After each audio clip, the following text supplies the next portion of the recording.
life or my whole existence. So this means a lot to me. Confessing isn't part of my plan, pero we only live once. So why not say the things or do the things na ayaw natin gawin due to our shyness? Minas TV, nababasahin pa wala kasi. So ayan na. Scroll down na. Grade ko lang ako when I first met you. Ba't hindi Ano siya, may story kita time? napapansin? Napansin lang kita nung nagka-partner. Biglang nagluto na. Napansin lang kita nung nagka-partner tayo sa mga videos. Bakit matutubig ito? Sakit mo na. Ikaw ba yung Actually, pero hindi ko pinapansin. Nairita ako si Bakla. Ayaw ko siya sa mga... Hindi mo, sa'yo mo na lang. Hanggang ina naman na tayo. Isa ba yan? Ang story time eh. Hanggang tumungkan tayo ng grade 10, hindi ko pa rin nare-realize na gusto kita. Until Mrs. Archeta gave an activity about a crush or bullying and experiences. Ano ba yung sulat niya? I chose to write about sa crush. Pero that time, hindi ko na yung gusto yung past crush ko. Since I realized na I didn't really like him, I was just infatuated. Because why would I like someone else na hindi ko alam ang ugali, boses, or whatever na bagay about him. So, while thinking kung ano ilalagay sa activity, naiisip ako! Naiisip naman ako. Ginagawa mo. Amin na yan, chichiriya ko. Ayun na. That time, hindi ko pa alam na nagugustuhan na pala. Nag-start na ako magsulat about say, and then I caught myself smiling! And writing good things about you to ng gentleman. Respectful. So, kung ina mo, ang sakit!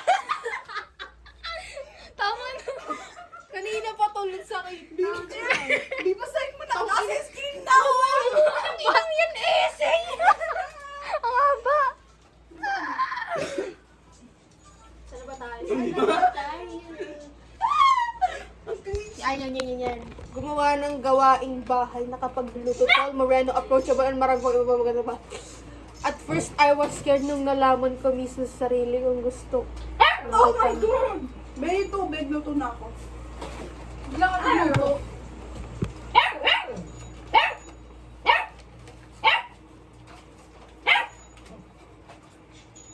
Baya, buksan natin yung kalan. Yung kalan, babe, buksan natin yung kalan, oh. Biglang nagluto ng pansit canton eh, no? Asan yung buto? Asan na tayo? Hindi ko na alam. Ang dramatic ko kasi lagi akong tumatakbo kung saan-saan. I was scared na masarap ko Naka-alien yan, humanize ko lang. Gago. Bakit talaga nasagot ni Banya? Di ba? Doon tayo sa sagot. Bading yata yun eh. Babe, doon tayo sa sagot. Doon na tayo sa sagot. Teka, ano yan? Nagbabasa ako eh. I was scared na masarap ko ng present sa... And aaminin ko na torpe ako. Whenever nag-chat tayo, relate ako mag-reply. Tangin na Josh, parang di naman confession kung ano na kinuwento mo. Siyempre, para pag lasing siya, may alam siya. Kahit sa hallway, I badly wanna greet you in vain. What you talaga naman? Pero pinapangunahan ako ng kahinaan ko.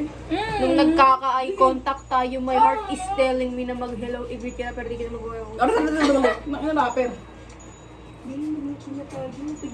Tigilan mo na yun. May unfinished letter ako na ibibigay sa'yo. Hindi ko tuloy kasi pinanghinaan na naman ako ng Lord and Lips. Or the first person na pinag-imin ko yung next I think perfect timing na to ng pag-amin ko kasi wala tayo. Hindi na ulit tayo magkikita sa Hindi na tayo magkikita sa ulit pero magkikita naman sa MCS.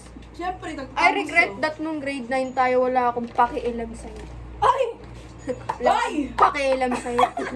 The hard part of my liking someone kasi is I'm too... Paglulutuan na nga. Luto ka ng bagay Patay mo na yan.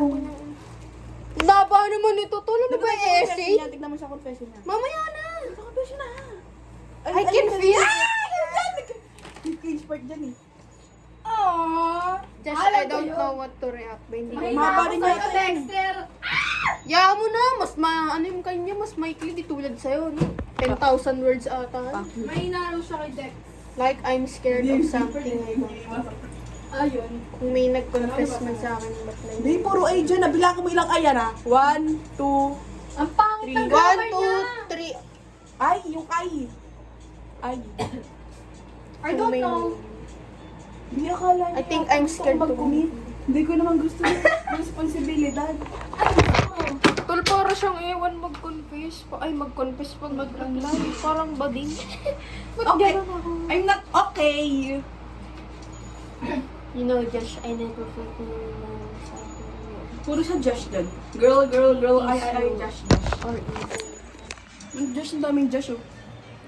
Di magluluto na ako. Ice cream, Ganda di ko. Ice cream ba rin? Bawat muna. Di magluluto na ako. Sa bawat kumpas ng iyong Di ba ang daming Josh? palay. Kanina pa may Josh. Wait lang, tol, wala pa ako dyan eh. Maybe I can give. What? Puro ay.